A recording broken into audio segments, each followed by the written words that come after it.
یقیناً ہمارے ساتھ کافی دیر سے ہمارے شیخ غلام مرتضیٰ حیدر نجفی صاحب موجود ہیں. آپ چیئرمین ہیں معراج الہدیٰ فاؤنڈیشن نجف اشرف سے، اور یقیناً اس پروگرام کے لیے خصوصی تعاون بھی جو ہے معراج الہدیٰ فاؤنڈیشن کی جانب سے کیا گیا ہے. تو شیخ صاحب سے میں گزارش کروں گا کہ آپ، چونکہ آج شب ولادت حضرت امام حسن علیہ السلام ہیں، تو اس امام حسن کی ولادت کے واقعے کے اوپر آپ روشنی ڈالیے گا. جی شیخ صاحب.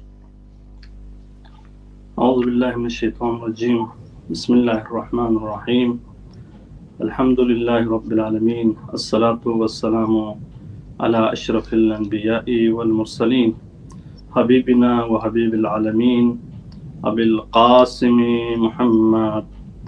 وعلى أهل بيته الطيبين الطاهرين ولعنة الدائمة الأبدية من يومنا إلى قيام يوم الدين. قال الله تبارك وتعالى في محكم كتابه العزيز وفرقانه الحميد. بسم الله الرحمن الرحيم. كتب عليكم الصيام كما كتب على الذين من قبلكم لعلكم تتقون. وقال الله سبحانه وتعالى في مقام آخر إنما يتقبل الله من المتقين. وقال الله عز وجل في مقام آخر إن الدين عند الله الإسلام. صلوات على محمد وعلى محمد کی ذات پہ. اللهم صل على محمد وعلى محمد وعجل فرجهم.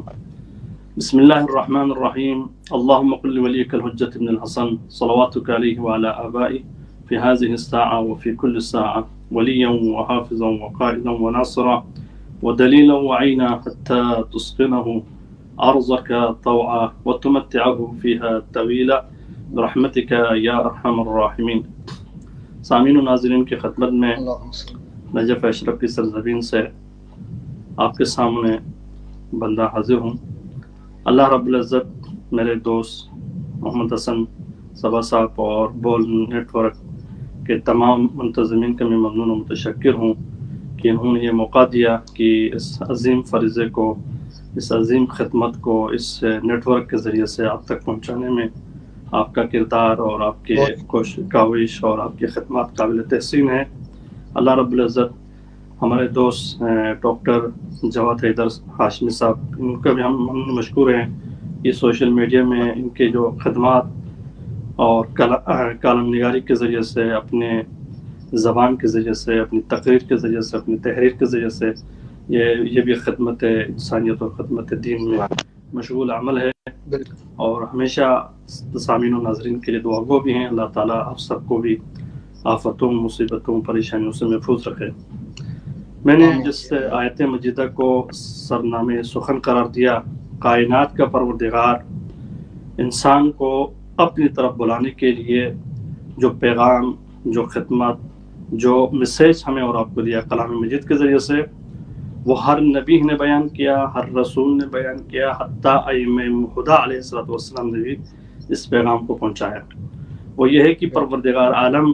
قرآن مجید فرقان حمید میں مجھے اور آپ کو دین کی طرف آنے کا، انسانیت کے بخشش کے انتظام کا، انسانیت کے ارتقاء میں، انسانیت کے بلندی کا جو کردار اللہ تعالیٰ نے بیان کیا ہے، اس کی طرف ہمیں رہنمائی فرماتے ہیں. بسم اللہ الرحمن الرحیم. کتب علیکم الصیام، تم پر روزے فرض کیے گئے ہیں، کما کتب علی الذین من قبلکم، جس طرح پہلے والی امتوں پر فرض کیے گئے تھے اسی طرح تم پر بھی روزے فرض کیے گئے، لعلکم تتقون، تاکہ تم متقی بن جاؤ. اللہ چاہتا ہے کہ انسان روزہ رکھے، متقی بن جائے. انسان روزہ رکھے، اللہ کے حدود میں آ جائے. انسان روزہ رکھے، اللہ کی پناہ میں آ جائے. انسان روزہ رکھے اور اللہ کے تقرب میں آ جائے، اللہ کے قریب آ جائے. لعلکم تتقون سے مراد مفسرین نے بیان کیا ہے کہ ہر اس برے کام سے اپنے آپ کو روکنا. آپ کی زبان جو ہے برے الفاظ سے رکے، آپ کی آنکھیں بری نگاہ سے رکے، آپ کے کان بری سماعت سے رکے، آپ کا کردار ایسا ہو جیسا اہل بیت اطہار علیہ السلام چاہتے ہیں. یہ وہ معیار ہے جو اللہ چاہتا ہے. ہمیں روزہ رکھنے کا جو حکم دیا ہے، کہا کہ پیغمبر کی امت پر فقط روزہ فرض نہیں ہے بلکہ گزشتہ امتوں پر بھی فرض تھا اور آپ پر بھی فرض کیا گیا ہے. یعنی اللہ یہ میسیج دے رہا ہے کہ گزشتہ امتوں کو بھی ہم نے تقوی کی طرف لانے کے لیے اسی طرح ہدایت کرتے رہیں، اور آپ بھی روزہ رکھیں گے تو تقوی کے دائرے میں داخل ہو جائیں گے، اور آپ بھی ائمہ ہدیٰ علیہ السلام کی خوشنودی کی طرف آئیں گے۔ اور ائمہ ہدیٰ نے ہمیں جو بتلایا ہے، ہمیں جو سمجھایا ہے، وہ یہی ہے کہ لعلکم تتقون، تاکہ تم اور میں متقی بن جائے۔ کیونکہ اسلام میں ان الدین عند اللہ الاسلام، اللہ کے نزدیک پسندیدہ ترین دین وہ اسلام ہے، کوئی اور اسلام نہیں ہے، کوئی اور دین نہیں ہے، کوئی اور مذہب نہیں ہے۔ تمام ادیان ما سبق، جتنے بھی ادیان گزرے ہیں، ان کے اندر جتنے بھی رسول آئے، ان کے اندر جتنے بھی انبیاء آئے، جتنے بھی انبیاء کے ساتھ ان کے اوصیاء آئے، ان سب کا احترام، ان سب کی عزت، ان سب کی آبرو، ان سب کا وقار اپنی جگہ میں، لیکن اللہ نے جس دین کو پسند کیا ہے، اپنے نبی کے ذریعے سے مجھے اور آپ کو بتلایا، وہ دین اسلام ہے۔ ان الدین عند اللہ الاسلام۔ اللہ ایک اور مقام پر فرماتے ہیں من یتق اللہ یجعل له مخرجا، اگر کوئی شخص متقی بن جاتا ہے، من یتق اللہ، اگر کوئی شخص متقی بن جاتا ہے، تقوی اختیار کرتا ہے، یجعل له مخرجا، اللہ اس کے لیے راستے بنا دیتا ہے، اللہ اس کے لیے راستوں کا اہتمام کر دیتا ہے، یجعل له مخرجا، اس کو نکلنے کا راستہ مہیا کرتا ہے، اس کو نکلنے کا وہاں سے وہ راستے عطا فرماتے ہیں کہ انسان مومن اگر متدین بن جائے تو بن گلی میں نہیں پھنسے گا۔ انسان اگر اپنی آبرو، اپنی عزت، اپنے وقار کو اللہ کے سامنے رکھے، آپ کی گفتگو اللہ کی خوشنودی کے لیے ہو، آپ کا عمل اللہ کی خوشنودی کے لیے ہو، آپ کا بولنا اللہ کی خوشنودی کے لیے ہو، آپ کا سوچنا اللہ کی خوشنودی کے لیے ہو، آپ کا ہر عمل اگر اللہ کی خوشنودی کے لیے ہوگا، تو کائنات کا پروردگار کی آپ کے لیے مجھے گارنٹی ہے، من یتق اللہ یجعل له مخرجا، تمہیں کسی بند گلی میں پھنسنا نہیں دے گا۔ اللہ تم اختیار کرو تقوی، اللہ تمہیں بند گلی میں کسی جگہ میں پھنسنا نہیں دے گا۔ یجعل له مخرجا، کہیں ایک راستے تمہارے لیے مہیا فرمائے گا۔ یجعل له مخرجا ویرزقه من حیث لا یحتسب، اللہ تمہارے لیے وہاں سے رزق دے گا، تمہیں گمان اور سوچ بھی نہیں ہوگا۔ اللہ تمہارے رزق کی فراوانی تقوی میں رکھا ہے، رزق کی فراوانی عزت و آبرو اور اللہ کی اطاعت میں رکھا ہے۔ اگر تمہیں اور مجھے اطاعت پروردگار میں اگر ہم میں اور آپ زندگی گزاریں تو کائنات کا پروردگار اسی طرح نوازتا رہے گا۔ امام حسن مجتبی علیہ السلام کی ذات مقدس، اسی لیے امام علیہ السلام کے جو نسب کو دیکھو آپ، ان کے کردار کو دیکھو، ان کی زندگی کو دیکھو، اسوہ امام حسن مجتبی علیہ السلام کو دیکھو، تو یہ پیکر و عدل و انصاف، پیکر قرآن تمہیں نظر آئے گا۔ اگر تمہیں ناطق قرآن دیکھنا ہے تو وہ وجود امام حسن مجتبی کی صورت میں دیکھو گے۔ اگر تم امام حسن علیہ السلام کی زندگی میں اگر ان کا جو شکل و شباہت و عزت و آبرو کو اگر لوگوں نے اگر اس کو اشکال انسانی کے طور پر اگر دیکھا ہے، تو یہاں پہ دو پیکر کہتے ہیں، روایت بتاتی ہے کہ امام حسن مجتبی علیہ السلام کی جو شکل و شباہت تھی وہ جناب خدیجۃ الکبریٰ سلام اللہ علیہا سے مشابہت رکھتی تھی، اور خود امام حسین علیہ السلام کی شکل و شباہت کا جو اہتمام جن لکھنے والے مورخین نے لکھا ہے، اس کا جو شکل و شباہت جو ہے نا، وہ خود نبی کریم کی ذات مقدس ہے، یعنی ایک نانا کا شبیہ ہے، ایک نانی کا شبیہ ہے۔ ان کے شکل و شباہت کے اعتبار سے اگر آپ دیکھو تو مولا امام حسن علیہ السلام کے اندر وہی سخاوت ہے جو جناب خدیجۃ الکبریٰ سلام اللہ علیہا کی ذات میں ہے، وہی عطا ہے جو جناب خدیجۃ الکبریٰ ام المؤمنین کے اندر ہے، جو شجاعت اور بہادری اور جود و سخا ہے وہ جناب سیدہ حضرت خدیجہ کے اندر جو اہتمام پروردگار نے جو عنصر رکھا ہے، جو ہمت رکھا ہے، وہ آپ دیکھو گے۔ حضرت خدیجہ سلام اللہ علیہا کی کچھ مختصر زندگی میں آپ کو بتاؤں تاکہ سامعین و ناظرین کو معلوم ہو کہ یہ کون بیوی تھی، اس بیوی کے بارے میں رسول کریم نے کیا فرمایا ہے۔ یہ وہ عظیم بیوی ہے جن کے بارے میں محرخین نے لکھا ہے، ایک فارسی میں کتاب ہے محام النبی، کہا کہ نبی کا حفاظت کرنے والا، نبی کا مددگار، یہ کتاب ہے اور بہت اچھی کتاب ہے، اگر اس کا اردو میں یا فارسی میں اگر پڑھ سکے تو بہت بہترین کتاب ہے۔ اس کتاب کے اندر نبی کریم صلی اللہ علیہ وسلم کی ذات کے پاس یہ خدیجۃ الکبریٰ آتی ہے اور آنے کے بعد ریکویسٹ کرتی ہے، کہا کہ میں خولید کی بیٹی ہوں، میرا باپ بھی بہت بڑا تاجر تھا اور میں بھی بہت جو ہے نا اپنے وساطت کے حساب سے، اپنی ہمت کے حساب سے میں بھی تجارت کا کام کرتی ہوں، لیکن مجھے عرب کے ان مکے کے جو ہے نا کچھ لوگوں سے کچھ شکایت ہے اے ابو طالب آپ میری اس مشکل کو، اس پریشانی کو اب حل کریں. میرے مال کو چوری کرتے ہیں یہ مکے والے، میرے اموال کو چوری کرتے ہیں، میرے اموال کو ڈاکہ لگاتے ہیں، میرے اموال کو نقصان پہنچاتے ہیں مکے والے، لہٰذا آپ اس کی مجھے گارنٹی دیں. آج تک میرے ساتھ، میرے باپ کے ساتھ ایسا نہیں ہوا، میں تو ایک خاتون ہوں، میرے ساتھ یہ ہو رہا ہے. حضرت ابو طالب فخر قریش تھے، نبی کا محافظ تھا، نبی کی حفاظت کرنے والا تھا، اور انہوں نے حضرت خدیجہ کو گارنٹی دیا، کہا کہ آج کے بعد آپ کا مال بھی چوری نہیں ہوگا، آج کے بعد آپ کے اموال کو نقصان بھی نہیں ہوگا، آج کے بعد آپ کے اموال جس نے بھی لوٹا ہے ان کو بھی سامنے لا کے آپ کے اموال کو وہ لوٹا دیا جائے گا، اور آج کے بعد نہیں ہوگا. جب جناب خدیجہ چلے جاتی ہے وہاں سے، خولید کی یہ بیٹی چلے جاتی ہے اور ام المومنین کے درجہ پانے سے پہلے وہ چلے جاتی ہے، تو ابو طالب اپنے قریش کے، مکے کے بڑے بڑے سرداروں کو بلاتے ہیں اور ان کو دعوت کا اہتمام کرتے ہیں اور تقریر کرتے ہیں، اور کرتے ہوئے یہ نظر آتے ہیں ابو طالب. کہا کہ تمہیں نہیں معلوم کہ آج میرے پاس ایک ایسی عظیم باپ کی بیٹی آئی جو اس قریش کے اندر وہ تجارت سے معروف ہے، اپنے مال حلال کمانے کے لیے وہ اپنی زندگی کے جو ہے نا زندگی کے ادوار کو گزارتی ہے. وہ خاتون مجھ سے آ کے کہا کہ ہمارے قریش کے، ہمارے مکے کے، ہمارے اس مکے میں بسنے والے لوگوں نے ان کے اموال کو چوری کیا، ان کے اموال کو نقصان پہنچایا، ان کے اموال کو جو ہے تکلیف دی ہے، ان کے اموال چوری کرنے کی وجہ سے ان کو تکلیف دی ہے، لہٰذا مجھے بہت تکلیف ہوئی ہے. یعنی افراد قریش، افراد مکہ جو بڑے بڑے سرکردگان تھے، ان کے سامنے جب بیوی کی یہ بات رکھا ابو طالب نے، تو اس وقت ایک جملہ جو تاریخ نے لکھا ہے، بڑے بڑے آگے بڑھ کے کہنے لگے کہ ہم نے چوری کیا ہے، ہم پر یہ الزامات ہے، لہٰذا ہم قبول نہیں کریں گے. انہی کی اولادوں نے کیا تھا، انہی کی اولادوں نے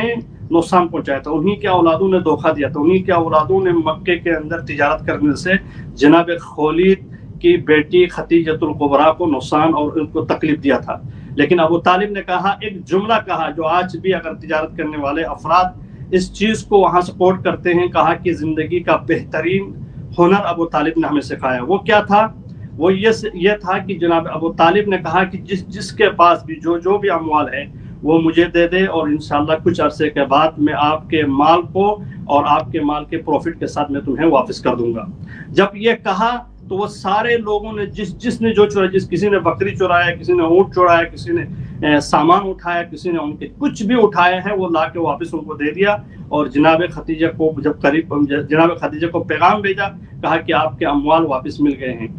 حضرت خدیجہ کا ایک غلام تھا میسرا، اس نے پہلے جاتے ہوئے کہا کہ آپ کا مال کو واپس کرنے کا گارنٹی بھی ابو طالب دے رہا ہے، اور آپ کے آئندہ اس قسم کا واقعہ نہیں ہونے کی بھی ضمانت دے رہا ہے. مجھے کیسے یقین ہوگا کہ یہ ابو طالب اس قسم کی گارنٹی دے رہا ہے؟ لیکن جناب ابو طالب پر ہماری ہزاروں جانیں قربان ہو. لیکن ابو طالب نے جو کچھ کہا تھا جناب خدیجہ سے وہ سچ کر دکھایا. لیکن وہ کیا فقط سچ نہیں، جب خدیجہ کو بلانے کے بعد ان کے اموال کو واپس کیا، کہا کہ یہ اموال آپ لے کے جائے، آئندہ آپ کے ساتھ مکے میں کوئی زیادتی نہیں ہوگی، کوئی آپ کو تکلیف نہیں دے گا، کوئی آپ کے اموال کو چوری نہیں کرے گا، کوئی آپ کے اموال پر ڈاکہ نہیں لگائے گا، لہٰذا آپ مکے میں آ کے تجارت کر سکتی ہے. وہ چلے گئی اپنے اموال لے کے. جب چلے گئی واپس، جب دوسری مرتبہ جب واپس آئے تو ان مکے میں جنہوں نے چوری کیا تھا، جنہوں نے دھوکہ دیا تھا، جنہوں نے تکلیف دیا تھا جناب خدیجہ کو، تو اب ان کو لگا کہ یہ مال خدیجہ کا مال نہیں ہے. ابو طالب نے کہا ہے کہ آپ مال مجھے دے دیں، آپ اموال مجھے دے دیں، میں خدیجہ کو دوں گا، آپ کا مال بھی ملے گا، آپ کا مال کا پروفٹ بھی ملے گا. اب وہ مکے والے جو چوری کرتے تھے، ڈاکہ دیتے تھے، نقصان پہنچاتے تھے، وہی محافظ بن گئے، اور انہی لوگوں نے استقبال کیا جناب خدیجہ کا. انہی لوگوں نے استقبال کر کے انہی لوگوں نے ان کے اموال کو پہنچایا مکے کے بازاروں میں، مکے کے لوگوں کو بیچنے میں مدد کیا. جب اس سے پروفٹ اور اس کا استقبال اس نے دیکھا، تمام اموال کا بہت بڑا فائدہ لے کے جناب خدیجہ اب حضرت ابو طالب کے پاس آتی ہے، اور آنے کے بعد کہتی ہے، اے ابو طالب، اے سردار قریش، میں تجھ پہ قربان جاؤں، تو نے جو حکمت اپنایا، تو نے جو میری مدد کیا، میں تمہاری مدد کا کوئی صلہ تو نہیں دے سکتی ہوں، لہذا جو کچھ مجھے منافع ہوا ہے، جو کچھ مجھے عزت ملی ہے، جو کچھ مجھے وقار ملا ہے اس مکے میں اس کا صلہ تجھے لٹانے کے لیے آئی ہوں. ابو طالب پر جانے قربان ہو جناب ابو طالب نے کہا کہ آپ ہماری مہمان ہو، آپ ہمارے شہر میں آ کے تجارت کرتی ہو، ہماری ذمہ داری بنتی ہے کہ آپ کی حفاظت کریں، ہمیں کچھ بھی نہیں چاہیے، اگر آپ اس کا صلہ چکانا چاہتی ہو، اگر اس کا آپ ہمیں فائدہ دینا چاہتی ہو تو اگلی دفعہ آپ اپنے تجارت کے ہم رکاب، آپ اپنی تجارت میں ہمارے بھتیجے محمد بن عبداللہ کو ساتھ لیجیے، ان کو ساتھ اپنے ساتھ رکھیں، بس ہم یہی چاہتے ہیں۔ اور یہ وہ پروردگار کا لطف و کرم ہے کہ جناب ابو طالب کی ریکویسٹ پر حضرت خدیجہ نے یہ بات مان لیا، کہا کہ اگلی دفعہ میں جناب محمد کو اپنے ساتھ لوں گی، اور محمد کو ساتھ نہیں لیا بلکہ میسرہ سے کہا کہ میں جس شخص کو آپ کے ساتھ دے رہی ہوں اس سے اموال آپ مکے سے یمن کی طرف جائے گا، اس میں بھی آپ نگاہ رکھنا، اور یمن کے بعد یہ اموال چلے جائیں گے سوریہ کی طرف، تو آپ بھی ان کے ساتھ ساتھ رہیے گا اور ان کے طور و طریقے اور ان کی حکمت کو آپ دیکھیے گا۔ اور میسرہ یہ تمام چیزیں دیکھتا رہا، یمن کے سفر میں بھی ساتھ رہے اور سوریہ کے سفر میں بھی، شام کے سفر میں بھی ساتھ رہیں۔ جب یہ تمام چیزیں دیکھا، میسرہ طواف کرتے ہیں رسول کے اور یہ دیکھتے ہیں کہ کہیں کوئی سایہ نظر نہیں آتا ہے، کہا کہ میں دنیا کا واحد انسان کو دیکھ رہا ہوں، سورج کی تپش اس کے سر پر ہے لیکن سایہ نہیں ہے۔ اور اس کے بعد جہاں جہاں جاتے ہیں میسرہ، وہاں جو ہے نا نبی جہاں جہاں سے گزرتے ہیں، نبی کا قافلہ جہاں جہاں سے گزرتا ہے، اس قافلے کے اوپر اللہ نے ایک خاص طور پہ بادل کو رکھا ہے تاکہ دھوپ کی تپش میرے رسول پر نہ پڑے، دھوپ کی تپش میرے محمد پر نہ پڑے، دھوپ کی تپش اس رسول کو اذیت نہ دے۔ جب یہ سایہ دیکھتا ہوا شام گیا، جب اس سایہ کو دیکھتا ہوا یمن کے اندر دیکھا، جب میسرہ پلٹ کرانے کے بعد کہا کہ تجارت کے اندر جو برکت اور پروردگار نے جو حکمت رکھا ہے اس کی میں بات نہیں کر رہا ہوں، لیکن محمد کی کیفیات اور محمد کی جو معجزات ہیں، محمد کی جو چیزیں میں دیکھ رہا ہوں کہ اس کا میں ادراک اور اس کا بیان میرے پاس نہیں ہے، الفاظ میرے پاس نہیں ہے، اس لیے کہ میں جب یمن گیا تو قدرت پروردگار دیکھو کہ سورج کی تپش جو ہے نا باقی افراد کو بہت شدت پیش آ رہی ہے سورج کی تپش کی وجہ سے، لیکن محمد اور محمد کے قافلے والوں کو اللہ تعالیٰ نے ایک خاص سایہ رکھا، خاص بادل رکھا، جس کی وجہ سے ہمیں تکلیف نہیں ہوئی۔ ہم شام گئے، شام میں بھی پروردگار نے اسی سائے کو رکھا، لیکن خود محمد کا کوئی سایہ میں نے نہیں دیکھا۔ جب وہاں پہنچنے کے بعد رسول اس محمد نے ایک پیغام دیا، مسلمانوں کو ایک پیغام دیا، شام والوں کو کہا کہ جو چیز میں بیچنے کے لیے آیا ہوں اس کے عیوب بھی بتائیں، اس کی خصوصیات بھی بتائیں اور اس کی کوالٹی بھی بتائی، اس کے تمام طور و طریقے بھی بتائے، کہا جس کو لینا ہے وہ لے لیں، جس کو نہیں لینا ہے نہیں لے لیں، اس کے اندر یہ اچھائی ہے یہ برائی ہے۔ اور شام والوں نے اس چیز کو دیکھنے کے بعد جب لیا، لینے کے بعد جب پلٹ کے واپس آئے تو پھر وہیں میسرہ کو بھیجا ابو طالب کے پاس۔ جناب خدیجہ نے کہا کہ آپ نے ایک ریکویسٹ کیا تھا کہ محمد بن عبداللہ کو میرے ہم رکاب بنا دیں، میرا ہم سفر بنا دیں، میرے تجارت میں جو ہے نا اس کو مددگار بنا دیں۔ میں نے تجارت میں مددگار بھی پایا، میں نے اپنے تجارت کا پارٹنر بھی پایا، میں چاہتی ہوں کہ میں ان سے اپنا عقد کروں۔ تاریخ اسلام گواہ ہے، اسی لیے تو امام حسن مجتبی علیہ السلام فرماتے تھے کہ انا اشبہ من الناس جدی خدیجۃ الکبریٰ، میں انسانوں میں سب سے زیادہ یعنی شکل و شباہت میں اگر کسی کا شبیہ ہوں، کسی کا شکل میں اگر قریب ترین ہوں تو وہ میں اپنی نانی خدیجۃ الکبریٰ کا شبیہ ہوں۔ یہ فخر تھا امام حسن مجتبی کو۔ امام حسن مجتبی علیہ السلام کی ذات مقدس وہ ہے جس زمانے میں یہ امام حسن علیہ السلام پیدا ہوئے ہیں، اس زمانے کے اعتبار سے آپ دیکھو تو قریش کی طرف سے اور کفار قریش کی طرف سے وہ یلغار اور وہ دشمنی کے وہ پہلو جو رسول کے دروازے پہ، ابو طالب کے دروازے پہ اور خدیجۃ الکبریٰ کے دروازے پہ پاتے تھے، جب کبھی حملہ لے کر آتے تھے وہ لوگ تو جناب خدیجۃ الکبریٰ ایک بات کہتی تھی، کہا کہ تمہارے باپ پر میرا قرضہ ہے یا نہیں ہے، تمہارے بھائی پر میرا قرضہ ہے یا نہیں ہے، آپ پر میرا قرضہ ہے یا نہیں ہے۔ لوگ کہتے تھے ہاں ہم پر قرضہ ہے، لیکن محمد ہمارے خداؤں کو برا کہتا ہے، محمد کو آپ سمجھاؤ، اگر وہ سمجھ میں نہیں آیا، ان کو وہ کنٹرول میں نہیں رہے تو لہٰذا ہم اسے نقصان پہنچائیں گے۔ جناب خدیجہ جس پر کروڑوں سلام و درود ہو، جنہوں نے یہ کہتے ہوئے دین کو بچایا، دین کی آبیاری کی اور دین کی محافظ بنی، کہا کہ تمہارے بھائی پر، تجھ پر، تمہارے خاندان پر میرا قرضہ ہے، قرضے کو تجھ سے معاف کر دیتی ہوں، آئندہ محمد کی جان کا محافظ بن جاؤ، آئندہ محمد کی جان کی حفاظت کرنے والا بن جاؤ، لہٰذا تم محمد کو نقصان مت پہنچاؤ۔ وہ لوگ جنہوں نے، اسی لیے پیغمبر اکرم کے لیے قرآن مجید فرقان حمید میں یہ ارشاد ہوا کہ اے رسول ہم نے تجھے یتیم پایا تو تیری مدد کر دی۔ کہا جب انسانی قوت میں، چاہے وہ تنظیم ہو، چاہے وہ ادارہ ہو، چاہے وہ تحریک ہو، کسی بھی صورت میں دو قوتوں کا بہت بڑا اثر ہوتا ہے۔ ایک مالی قوت تاکہ اس کو مال کے ذریعے سے اس کے جو ہے نا اس ادارے کو کھڑا کیا جائے، اس ادارے کی مدد کی جائے۔ ایک افرادی قوت، دو ایسی قوتیں ہیں جو پیغمبر کو افرادی قوت کے طور پہ ابو طالب اور ابو طالب کے بیٹے کام آئے، لیکن مال کے طور پہ جناب خدیجہ اور خدیجہ کی مال کام آیا کہ جو محمد کا دشمن بن کر دروازے پر آیا اس سے کہا کہ تم پر میں اپنے اموال کو جو تجھ پر قرضہ ہے میں معاف کر دیتی ہوں، تو میرے محمد کی جان کا محافظ بن جاؤ، تو میرے محمد کی حفاظت کرو۔ یہ وہ حسن مجتبیٰ ہے جو اس دروازے میں آنکھ کھولا، آپ اللہ تعالیٰ آپ کو نصیب کرے جنت میں، وہاں جنت المعلیٰ میں جناب خدیجۃ الکبریٰ اور حضرت ابو طالب کا